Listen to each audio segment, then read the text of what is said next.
Startup life is a wild ride, right? Especially if you are a female founder. Our guest is a seasoned tech founder and author who has been using her entrepreneurial and leadership skills since preschool. You're going to love those stories. Hold on to your tiaras because this conversation is going to create a lot of wind. Stay tuned for the Startup Life Live show.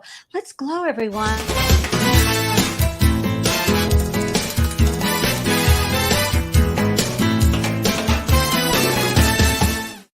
Hello and welcome to the Startup Life Live show. I'm your host, Ande, Lyons, 4 times founder and startup champion to founders around the world. And after raising those 4 businesses of my own, can I just say I have a deep appreciation for what you are walking through every single day, navigating these murky waters you've never been in before, having new disasters and new joys coming your way. It really is a roller coaster ride.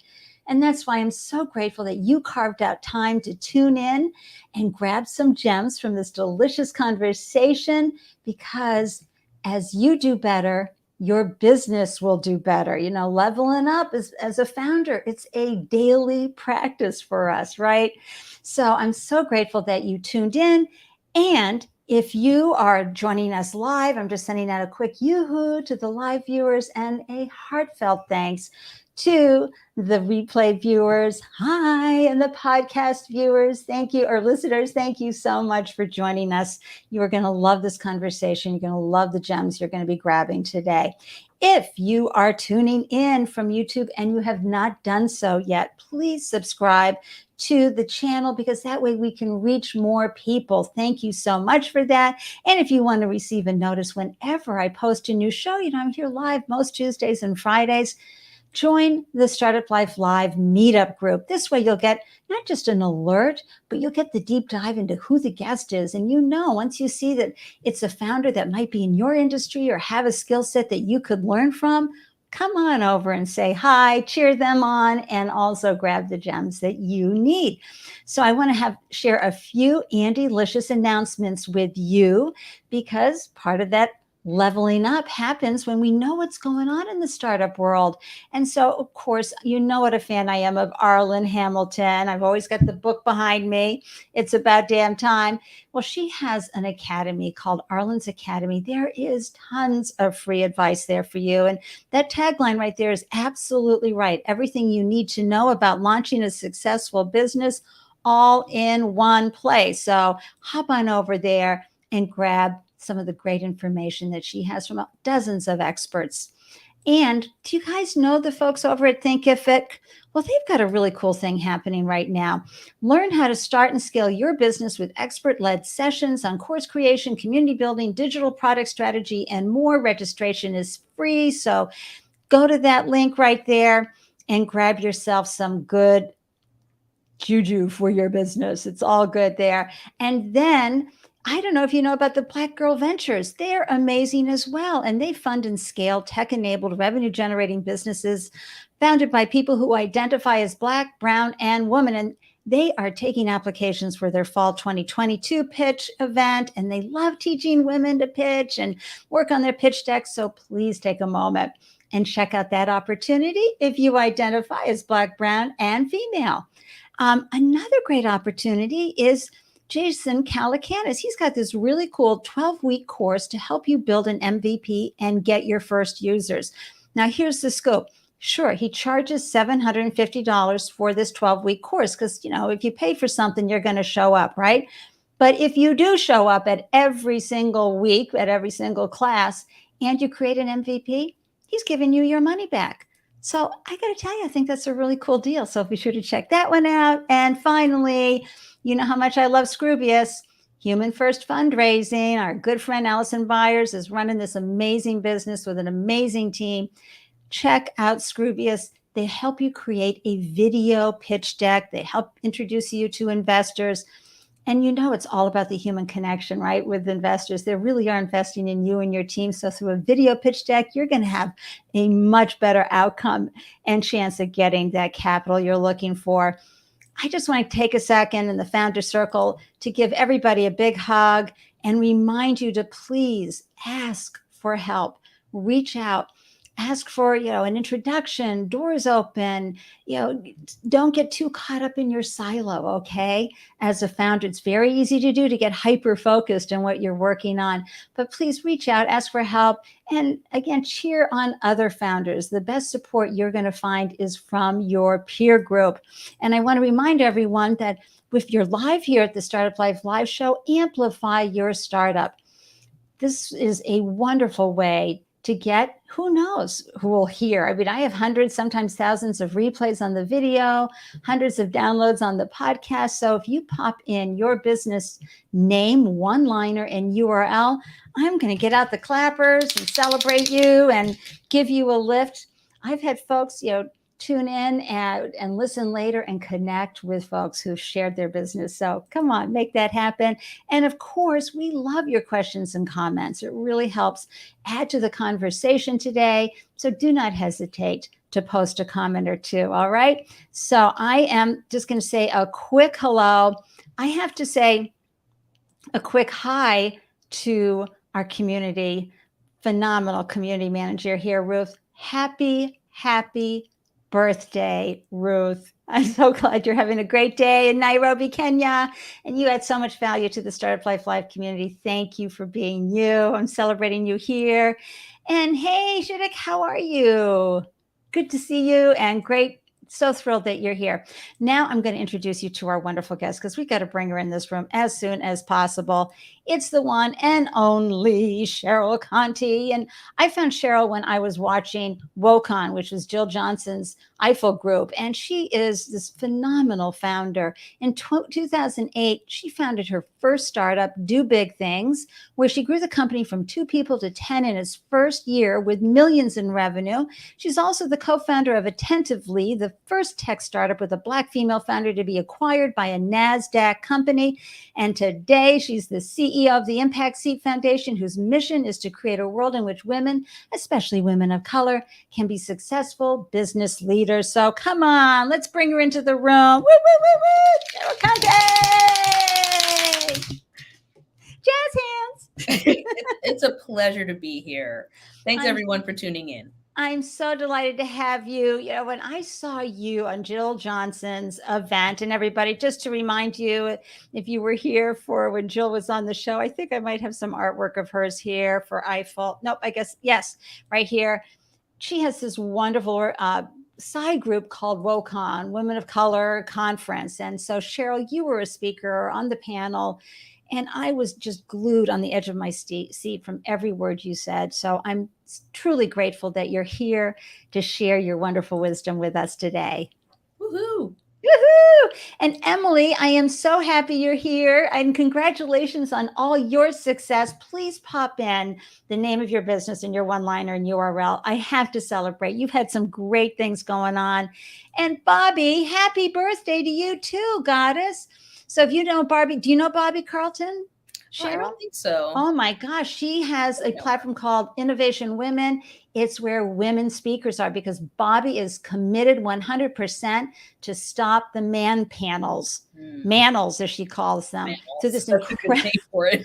But also to increase having more people of color, because as we know from a recent event in Toronto, Shyla from Zane Ventures left there going, oh no, this can't be, not one person of color on any of the panels. So Bobby, so happy to see you. She is huge here in Boston. She is a big founder advocate, has been running mass innovation nights and all of that for well over 12 years. So happy to see you, Bobby. Thank you. Okay, so Cheryl, I know you're hanging out in where? Tell everybody. I live in the San Francisco Bay Area, aka Silicon Valley. My specific corner is Sausalito, Marin City, on the edge of the bay with all the houseboats. Yay, such a beautiful place in the world to be. Okay, so I was, of course, reading your phenomenal book here. Everybody, check it out. This is, let me just get this in the screen here, Mechanical Bull. Okay, we're going to be giving this away. Anybody who comments, you'll be automatically entered to win this. Your stories of when you started hustling in preschool. Can you tell a story or two about that? Because I howled when I read that, the opening segment of your background. It's true. Okay. The things in Mechanical Bull, I regret to tell everyone all of those things happened. Entrepreneurship, and some entrepreneurs are made, some are born. Evidently, I was created that way. So, in preschool, I had a boyfriend, as one does, named Stevie. And Stevie and I mean, we as deeply in love as like 4-year-olds can be.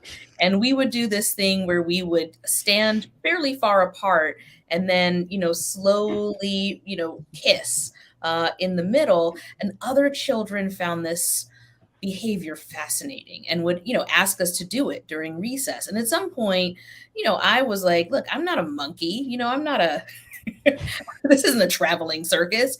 If you want to see me, if you want to see us kiss, you have to pay for it. So it was a sliding scale. It was 25 cents for big kids, 5 to 10 cents for little, whatever they had really, I would take.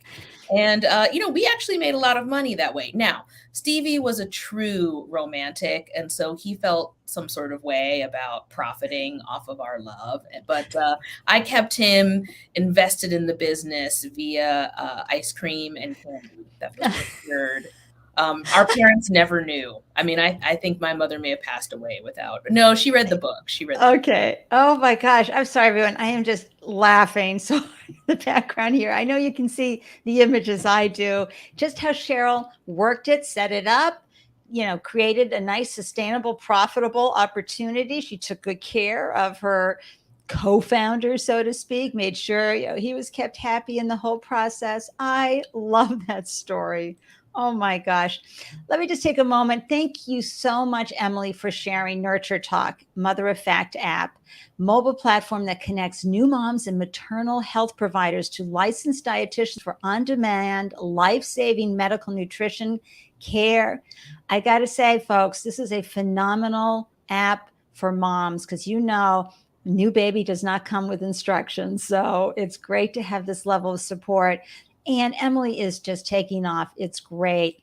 And Rebecca, this is a wonderful founder who coaches other founders, female founders. So happy to see you. She loves the title of your book. And Carrie, who was just on last Friday, so happy. She's the founder of Mixtros. And so happy you could stop by and say, hi, Carrie. Cheryl is truly a trailblazer and inspiration 100%. And yes, Bobby, one of the best entrepreneurial stories ever. Okay, so before we get into your background, I just want to take just a second again, hold up your book. I know it's been out for a while, but seriously, what called you to write this? Because we're going to go into your background and talk about your startup experience, but why did you even care to want to share your story and help other founders? Oh, it's a really good question, and one people ask a lot. The business exited. We had the acquisition in July 2016, and in August 2016, my son Colm was born.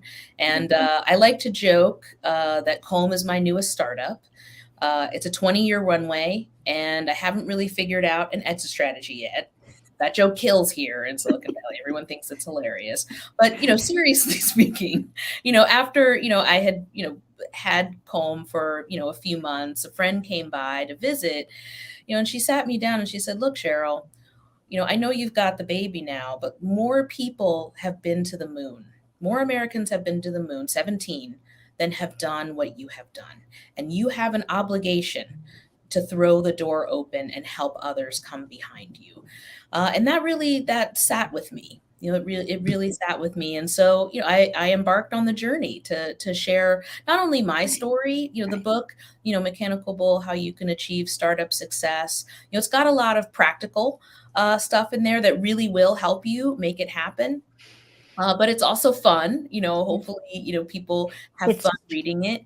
Yeah. And not all, it's not just my story, right? There are lots of, investors talking. There's lots of other founders talking. So, there's something in there for everyone.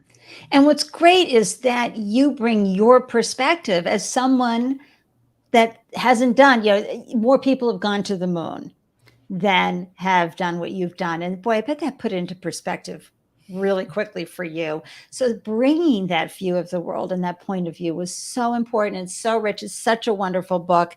And Bobby just wants you to know that we haven't figured out the exit route is it kills in Boston too.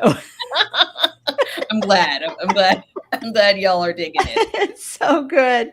So one of the chapters, I think it starts it right off, which I love, which is how does someone know if they have what it takes to be an entrepreneur?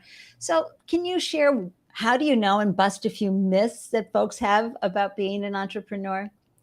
Sure. Well, people often say when they're launching their business, well, I'm excited to be my own boss.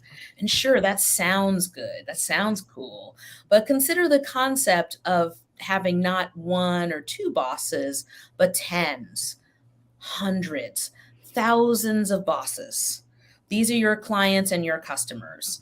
And I think people often think it's going to be less work, right? It's going to be more relaxing. And think again, the classic working from your garage or your couch and your PJs, at least pre-COVID, meant that you didn't have enough money for an office and you didn't have time to put on pants.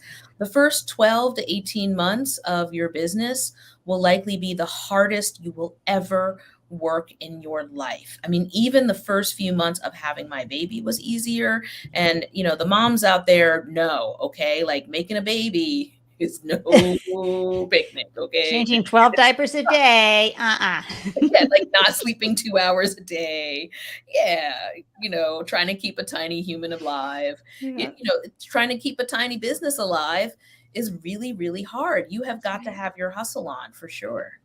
And your ability to build those resilient muscles. And folks, if you dive into entrepreneurship and it is just too much for you, it is okay. Look what you found out. You found out that you weren't cut out for this particular pathway.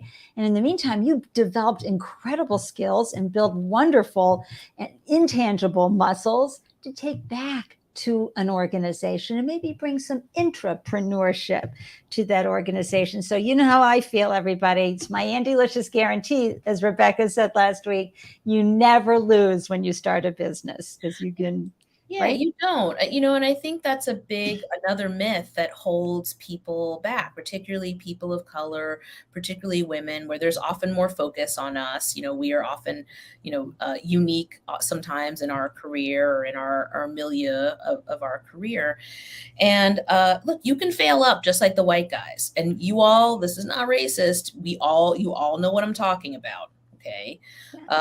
Donald Trump would be the classic example of a fail up, because Yep. look, any savvy employer is going to look at you and not see someone who has failed because they know that there are a million different reasons why your business didn't make it that have nothing to do with how smart you are, or how good an idea you had, or how hard you are working. What they see is someone who dared to dream, who has drive, who has ambition, who has vision and energy. And, you are now qualified for a more executive level position within any company. So you're right. There's no way to lose. It's all win. Yep, clapping on that one for sure. And thank you, Emily, for sharing that you founded your company with a 4-week-old. Yeah, good for you, girl. Probably because she was suffering from needing some maternal support and help. Oh my gosh. So one of the reasons so many startups don't get off to a great start and often fail is because they haven't proved their minimum viable product. They haven't found their product market fit. And I'd love for you if you could just chat a little bit about how you proved, your business model with your first business. How did you, prove your value proposition, and why, is this such an important part of the founder journey? Oh, absolutely. Well, in our case, with Attentively, which was a product that focused on social listening, influencer engagement, and marketing automation for the nonprofit sector.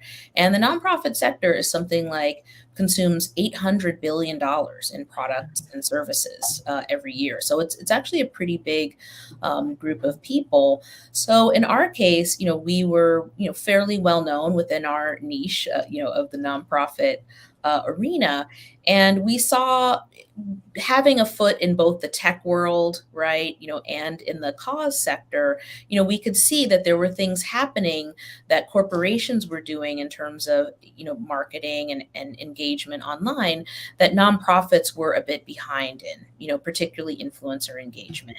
So, we basically took some of the technology that had already been created and we customized it for the needs of the nonprofit audience. And how we tested it was with our clients. We sort of said, hey, we've got this software. We'd like to use it with you and see if it helps give you an edge, in what you're trying to do, whether it's donations or, motivation, petitions, getting out the vote, etc.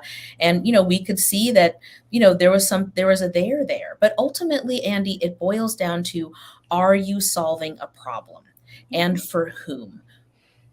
Yep. And that is so key, folks, when you are launching that business. Many founders, and I saw this, for 3 years as a co-host of one of Boston's popular pitch events, monthly pitch events, so many founders love their solution. But what really is supposed to happen, Cheryl?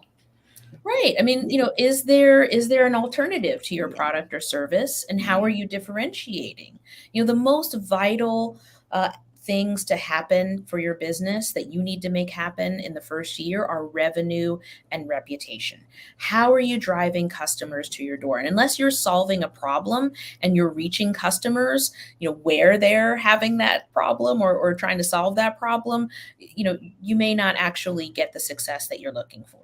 Right. And folks, you have to be in love with that problem. You have to really be every day in love with that customer who is having that problem. So many insights will happen as a result of that experience in mindset. Even though your solution can just be also making your heart sing with joy, you have to be in love with that problem.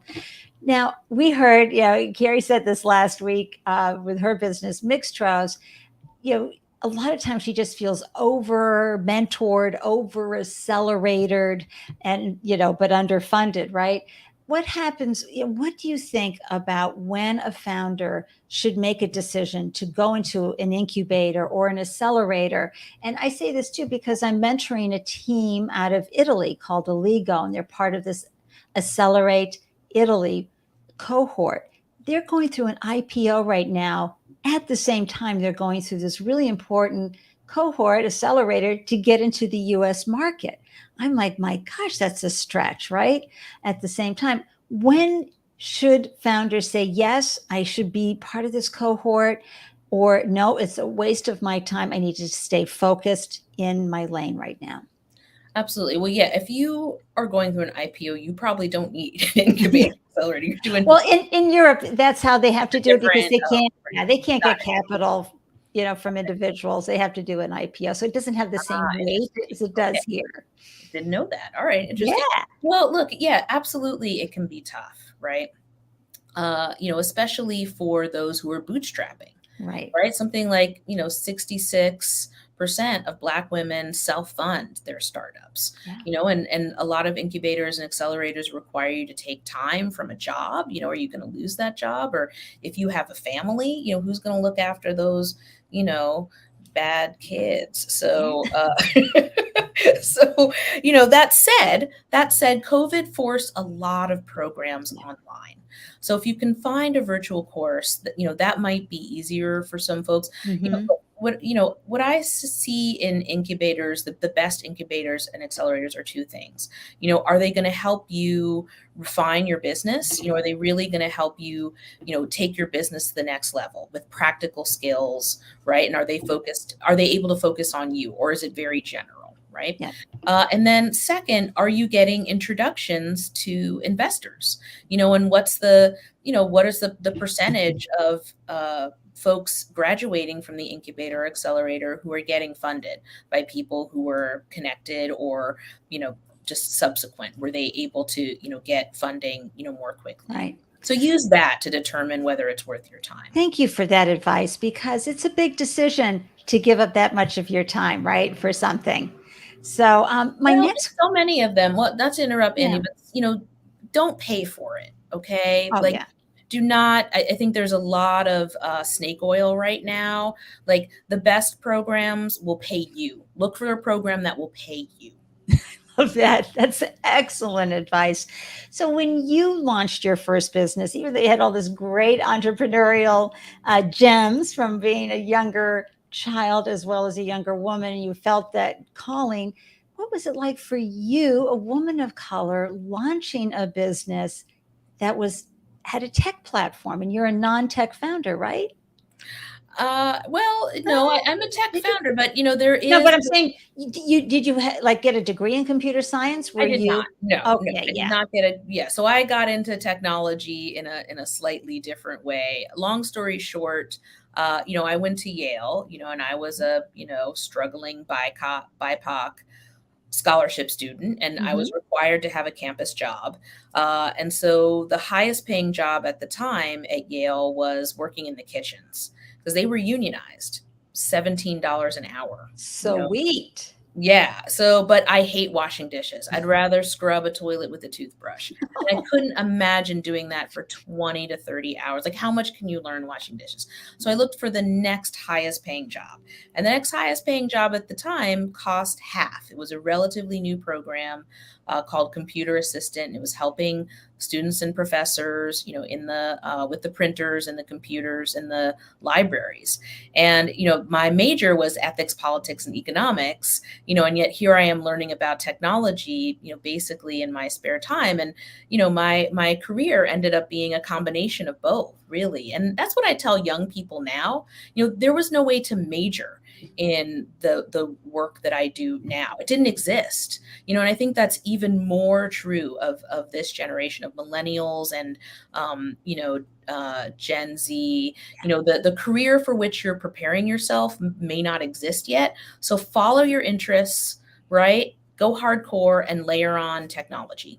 I love that. Yeah, I knew in 1986 I did a video montage for my parents' 40th wedding anniversary, and we had video cameras, these big clunky things back in the day, and I was like, the camera loves me and I love the camera. What could I do with that? Nothing. I mean, the opportunities for anybody, let alone women, to get into any kind of broadcasting with a camera. So when live streaming started in 2013, I was like, sign me up. So, You're a natural. The camera's been waiting for you. But to answer your question, yeah, what was it like? Well, look, at that point, I was a micro celebrity online. I'm an OG influencer. I'd had an extremely popular A-list blog, called Jack and Jill Politics. I'd been on, national and international media. I had built a multi-million dollar revenue business, which was Do Big do Things, big called things. Yeah. Fission at the time. So I was used to, getting my emails answered and my phone calls taken. And, it was like crawling on my belly, across glass, All you over know, again. yeah. And, it was, really disheartening. I remember sitting across from, you know, uh, an investor from a VC firm whose whole purpose was to invest in people like me who look like Yeah. me. And after I gave him the demo, and again, this is a product that was already being used by clients. Okay, we had proven that people wanted to buy this. Okay, we were post revenue. I said, well, this looks like it would solve a problem and that there's a market for it, but I don't know if you are the person who could actually take this all the way. I mean, people said stuff to me like that to my face. So, And, I'm a senior advisor at Astia, and they just released a really great report called Astia Edge that I recommend people checking out. And they told me, look, Cheryl, we tried really hard to weed out as much bias as possible, from our pipeline. But where we, found the sticking point was getting people to sign checks. They've said that it takes about 7 introductions to funders to get a white female founder funded. It takes 50 introductions to get an equivalent Black female founder funded. And, when they said that, it made sense to me. I intuitively said, look, this is a numbers game, and I'm just going to have to knock on a lot of doors until I find, those investors who get it and get me and are down to collaborate. 50, Cheryl. Yeah. And I would say easily, I probably talked to 40 to 50 investors to get our first checks. Wow. And when you were hit with that bias, when you were hit with questions, well, what if you have children?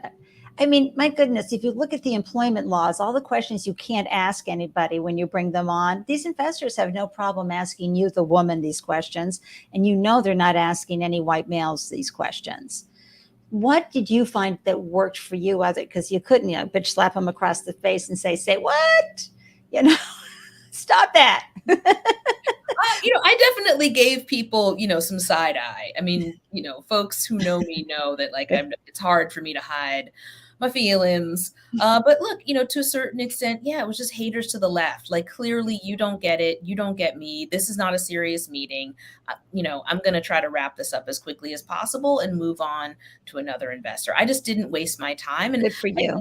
I think that is what I think, catches a lot of people up or trips people up, is that they're really trying hard to kind of prove themselves to, an investor, and prove them wrong. And you're probably not. Like, if someone is coming with implicit or explicit, yes, bias, you're not going to get them to the table. It's better to just, move on, because the investor that believes in you, and believes in your product is out there. That's right. And I think your attitude is the best. We can get caught up in, a lot of the personal stuff.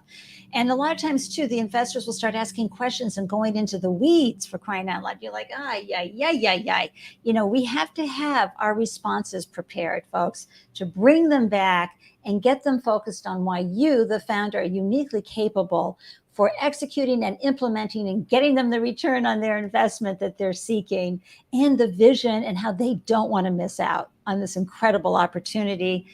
And most importantly, right, Cheryl, sharing who you are so that they can go, okay, I'm in alignment with this person. But at the end of the day, and I'm sure you can speak to this, Cheryl, making sure they're in alignment with you, because too many businesses go under because of who's on that cap table, right? Oh, absolutely. Look, investors, especially angels, in those pre-seed and seed rounds, there are many other safer places they could put their money than your business. They could just put that in an S&P index fund and move on. So the reason most angels are investing is because they were like you once, right? They want to help other entrepreneurs be successful. And so they're investing ultimately in you, and in your ability to, pivot, to figure it out, to work hard, with, my first and largest investor, Josh Mailman, shout out. He's an amazing guy. And we spent 2 hours together on a park bench, just talking about our life stories, our dreams, our hopes, the challenges that, we saw in the world. And, that's when I knew, like, okay, I found someone who really gets it. Yeah, that's the best feeling in the world. I've had those investors. They were like team members. They weren't getting in the way. They were helping us get where we were going and loving the ride. And when I see it, I see investors' eyes light up when they talk to certain investors or to certain founders. And I go, yes, that's what you want. You want, just like your kid comes into the room, right, that your eyes light up. It's always about the possibility. There's never a guarantee. So make sure, founders, that you have someone on board that's going to make your business and your heart sing at the same time. Hey, I just want to do a quickie. Rebecca, thank you. You've been really sharing some wonderful comments along the ride here. Such a good question. When to join an accelerator, when to listen to a mentor, right? And when to raise money, and when to bootstrap. And yes, so many accelerators ask you to give up 20% of your equity. What's up with that? Yeah. No, don't give up anything unless you're getting something in return. Are they investing actual money, or are they lining up actual investors who are going to give you money? Maybe then, but 20% is a lot. Yeah, I don't know. I've never heard that number Oh, I have. before. Oh my gosh, that It's is very common, insane. and Oh, it is common that that there are, yeah, hustlers or, folks who are extractive and, yeah, be smart, don't give oh up my that gosh. unless you're getting something really hot in return. And speaking again, female founders, I want you to check out Rebecca's business. She's an entrepreneur. She had her own business, phenomenal, successful tech e-commerce platform, and she's the founder of In a Nutshell Consulting, and she's the host of the Female Founders Test Kitchen. And I get so excited when I talk about this because it's a monthly peer focused group of brainstorm sessions. So, folks, go to this link that you see on the screen here, bit.ly/founders_test kitchen. You want to kick your ideas around and thoughts around with other female founders. This is the best support system you can have. So thank you for sharing that. Rebecca, and also Peter, how's it going? So happy to see you. I'm having a great summer. I hope you are too. And I'm wishing you a wonderful week. And Rebecca back at here again. I presented to 55 investors and firms to get my VC funding. By the way, Rebecca was 7 months pregnant, everybody, just to continue that conversation about women, birth, and babies and businesses. And she says, I see a lot more action in the angel and seed arena today, which is exciting for underrepresented founders. You've probably seen this too, Cheryl. I just feel like every time I turn around, just like how founders used to go, I raised X number of million, and that used to be the big celebration. Every time I turn around, there's another VC fund that is raising millions. And what happened to the angel pools out there? Angel investors, I agree with Rebecca, are the best. What are your thoughts about this? Yeah, that's a good question. I think that COVID, really has changed things in a lot of different ways. 2020 was the biggest year for venture capital spending, but the amount of that actually, the percentage of that went to women and BIPOC founders was actually cut in half. So, the market is moving around. I think there's a lot of confusion about purpose and power, that folks are figuring out. And also, I think that states, Yeah. states and cities are starting to take over a lot of that angel In energy. what way? Almost every state now has an angel fund, and it is their job to invest, in, startups in their state or in their city. And it's pretty easy money. I mean, like really all you have to do to apply. I mean, if it's a halfway decent idea, there's a pretty good chance they're going to fund you. So, I think investors have seen that there's, the government or governments are Okay. in, and they're moving. There's a lot of energy in the pre-seed, I think. Yeah. Yeah. And I just have to say, I'm having an Andelicious moment over that piece of information. Cheryl, I'm going to have to dive deeper. I mean, I know there were certain, like, Mass Development Corp here, is our government arm for providing those small business loans and grants. They don't take equity, or do they? In Some your case, do, some yeah, do. and look around, Google around, they're out there, but literally, like I said, just about every state has a VC firm, like their job, and they have millions. In fact, starting, I think, next year, billions of dollars are going to be released by the federal government, to every state to actually build these funds even bigger. So, this is actually a really good time in a way, as an entrepreneur, to tap into those Yeah. resources that are I have seen, are a little bit of an easier sell. Oh my gosh, this is very exciting. I'll have some links because I'm going to be doing more research. I'm going to pull up a slide that I know that you love chatting about and this is what was a jaw dropper when I heard you speak. I was like, say what? Check this out, everybody. It's the total household wealth by race/ethnicity. Cheryl, talk to this slide. Sure. So this is just over the last 20 years, if you can believe it. And this is information from the Federal Reserve. So it's your government tax dollars at work doing this research. And look, if the blue line are white folks, and if you're white, congratulations. Like, this looks amazing for you. But those lines at the bottom are black and brown folks, and that doesn't look great. And if you're an entrepreneur, in that bottom category, you're just living in a different world, of resources than the folks, in that blue line. And especially, given what we know about the changing demographics of the United States, where more than half of Americans, actually exist on those bottom two lines. Can you say those numbers out loud for our podcast listeners, Oh, Cheryl? sure. Thanks. So at the top, over the past 20 years, we're looking at $103.4 trillion of total household wealth for white families. And then at the very, very bottom, you have, almost 5 trillion for Black households, and almost 3 trillion for Hispanic households. So we're talking 100 trillion That's versus crazy. 3 or 4. And look, for those who are like, is systemic racism a thing? I mean, are you really going to tell me that those people at the bottom are not as smart, as hardworking, okay, as determined, have great We ideas? see you. You're tuning in. We know you are. Come on. I mean, that just doesn't make any sense whatsoever. And look, that is some French Revolution kind of Right. numbers. Like, this isn't going to work. And also, we're going to be more prosperous as a society if we're opening the door to, as many folks as possible. The truth is, Black women in America are actually launching businesses at a higher rate than any other demographic Yes, in they America, are. and yet they are starved for resources. That just doesn't make any rational sense in terms of, like, do we want a future economy in America that's prosperous or not?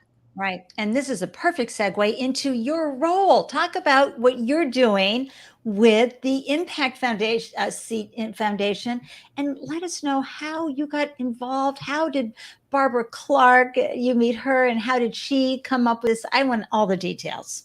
Absolutely. Well, like many people, COVID certainly made me think differently a little bit about the world and see the world a little differently.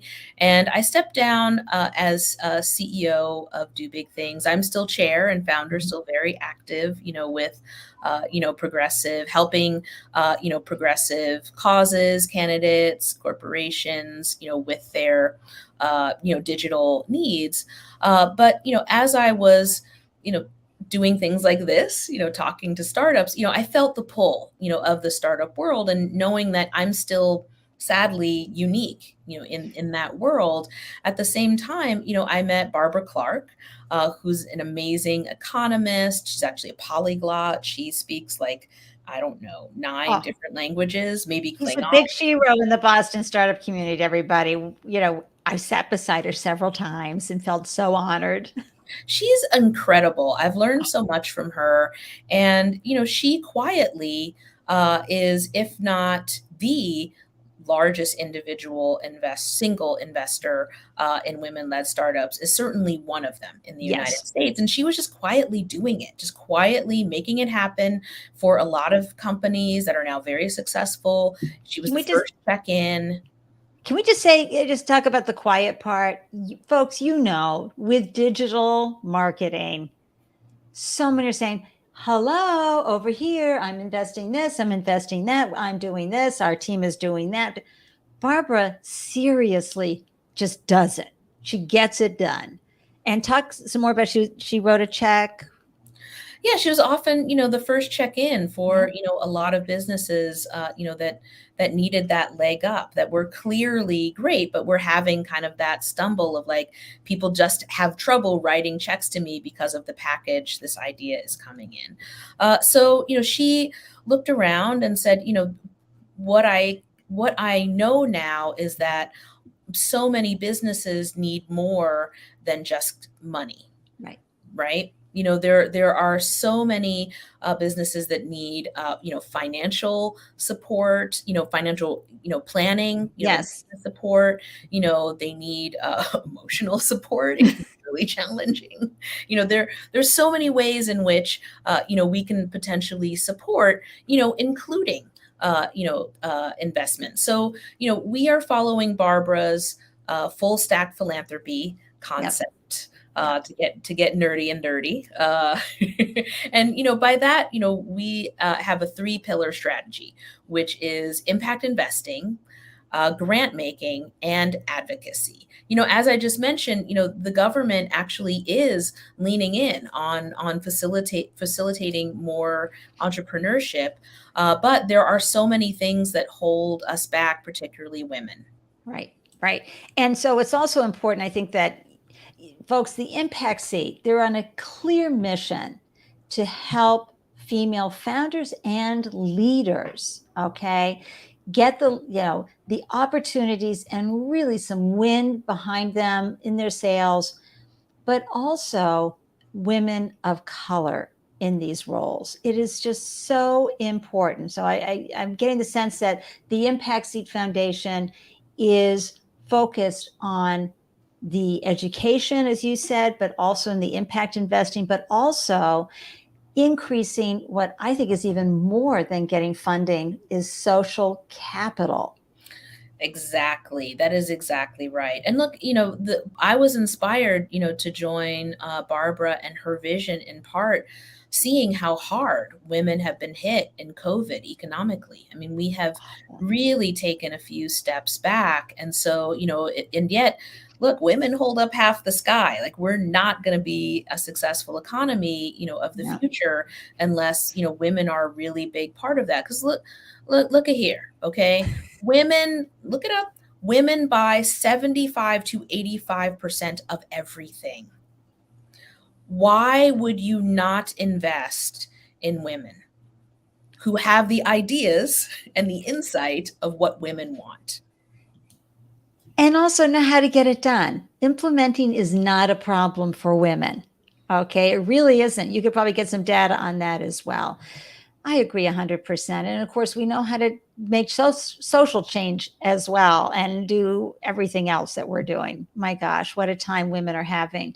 But I think the Impact Seat is a remarkable organization. And I applaud Barbara for being, as we say in Boston, wicked smart to bring you on board as the CEO, because clearly, the role of a CEO is not just implementing the vision, but getting it done, and making sure the parts and pieces. Yes? Absolutely. And, as part of, our general strategy of getting out there, Barbara just released, it's now become an Amazon bestseller, right? Build your board, build your business. There are so many ways in which, women, can benefit, from having, a board of, experts who are supporting, the uplift of their business. So, it's a really practical book. You can see it's the path to $1 million success explained. And, Barbara's been very, very successful. So, folks, I've got a QR code for those of you who are, watching live or via replay. For those listening on the podcast, I have the URL is in the show notes. Do yourself and your business a favor, seriously. When I tell you Barbara Clark knows her stuff, she really knows her stuff. And she just, she practically spoon feeds it to you. Okay, do this and then do this. It's like, it's very clear. Thank you. Yeah, it's very clear. She invented what she calls the anchor method, and if you follow the anchor method, I mean, you really are going to see it transform your business and take it to that next level. That's right. That's right. And Rebecca, again, yes, women understand what our families need as well, right? The kids, the parents, the friends, the partners. We know. We've been, working the meadow since the cave women days, right? So we know what the community needs. And it's a common question. And I really hope that in my lifetime, I can see this dissolved. And I love that you and Barbara at the helm, to help create that change. But it is this indoctrination, and it's just not in the men, it's in the women too, about the funds that they should get, and not just work harder, get leverage. And Carrie from, Mixtros co-founded with her daughter, phenomenal tech platform that's been around for, gosh, almost 7 years now, proven track record, really struggling to get that next big chunk in, because folks, you can only do so much without getting the leverage that money will give you, a good capital infusion. And not all of us have, as we saw from the wonderful slide earlier, the family and friends that can help you get off the ground. Right, Cheryl? I mean, Look, if I had, done a family friends round with, my family, here's what would have happened. A whole bunch of people in Baltimore would have owed me like $50. All right. Like it was a non-starter, right? If I've been around and be like, hey, I've got this cool tech startup and it's got marketing automation, be like, yes. Clearly you're doing well. Or as I always say, people are couch surfing here and I'm going to have to give them the $20 to get them out of the house. Exactly. So, friends and family round is just a non-starter. But, I will say, one of the commenters, talked about the fact that there is a lot more energy in the, angel, pre-seed, seed round. And that's why we're, sort of focusing a little bit more on the top of the house, right? On established leaders, because, I'm sure, Andy, you can attest, it doesn't necessarily get easier. No. Like it's not like you don't still face, discrimination, as a woman, or, as a BIPOC person, even though, you're in the C-suite. Right. And even though you have this track record that's like, ta-da, and everybody should be applauding, but and yet, Clubhouse founders got all their money for, well, anyway, I can't go there because everybody knows I'll get on my soapbox around that.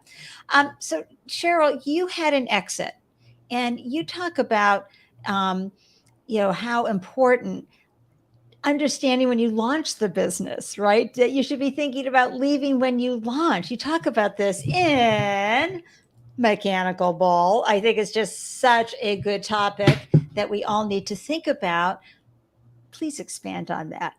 Sure. And I think this is probably one of the biggest mistakes that I see, underrepresented founders make. I think that a lot of people think, oh, well, I'll start this business and I'll just have this business until I retire. And that's really not the case for most startups. Generally speaking, there's a 7 to 10 year life cycle, and there's going to be, if you make it past that first year, 90% of American small businesses fail in their first year. So if you make it past that and, you're lucky enough to get, there, you're looking at 7 to 10 years, if you are thinking about your exit strategy from the beginning, it's going to really impact the types of relationships that you developed, the types of integrations that you pursue, with your technology. So, in our case, we worked with a lot of larger companies than us. MailChimp actually gave us money to help integrate with their technology. And in fact, it was one of our partners, we were in their marketplace, Blackbaud, who noticed, in working with us, that about 30% of our clients were Blackbaud, were also Blackbaud users. They're like, this seems like a thing that people maybe want. And, a lot of people think that acquisitions, someone's just going to back up a truck one day and, leave some money. And, it really, business is all about relationships, and so if you are building your business and building those relationships at the same time, that's the most likely pathway, to creating that acquisition. And one last thing I'll say, there's basically only a few ways to exit, right? There's failing. Right. Very popular way to exit. So there's acquisition and there's IPO. And, the number of companies that IPO, it is a like 1 to 3%. And for women, okay, very few. So then we're looking at acquisition, and there's 4 types of acquisition. Okay. There's maintaining your dignity. There's no price on dignity. And, a lot of times those are your acq hire, right?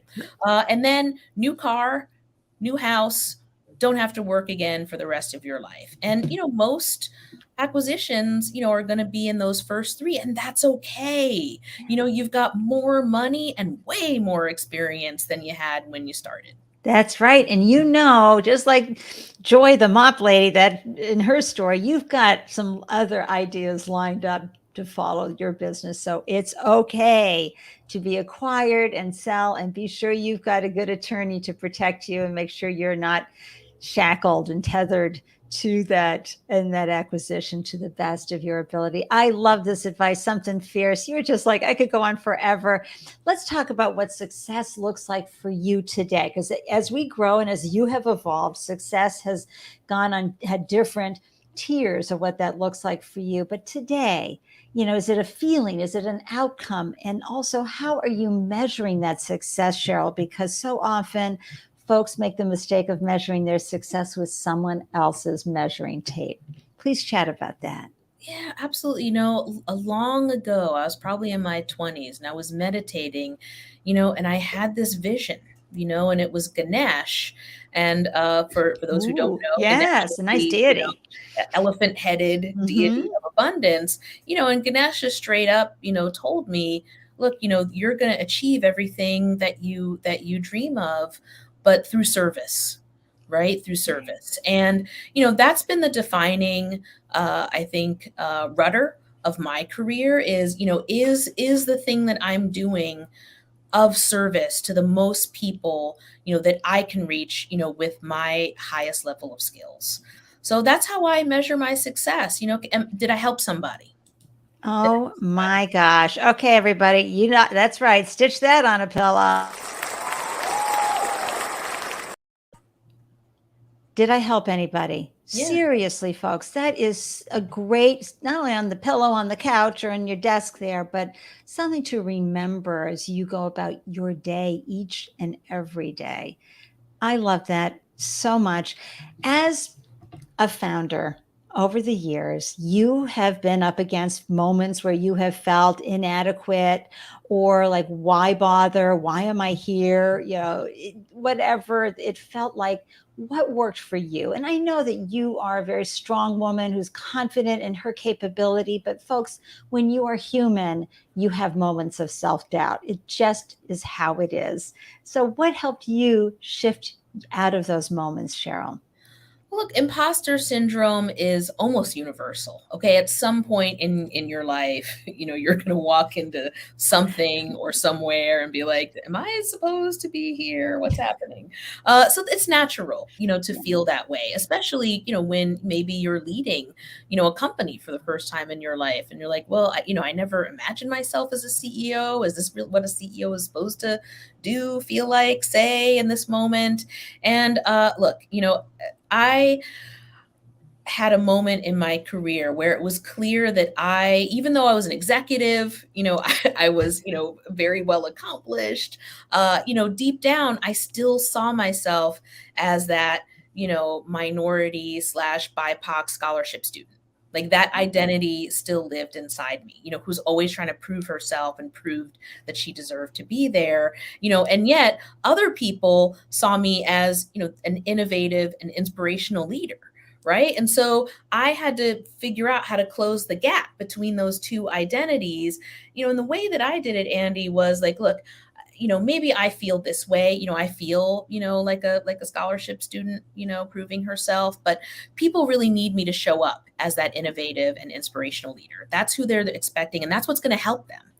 So I'm going to try to like act in that role as much as I can in this moment, and hopefully, again, I'm going to help somebody, right. and over time it felt more natural. Yeah. Right. Like I was able to close the gap between those two identities. Because here's what I can tell you, folks, in the gap, like if you can't close that gap, what fills that gap is alcohol, drugs, right. food, depression, anything that can numb you out.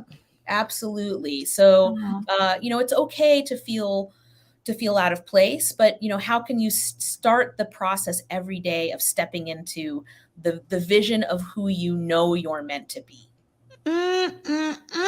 That's another stitch that on a pillow. Step into the vision of who you can be.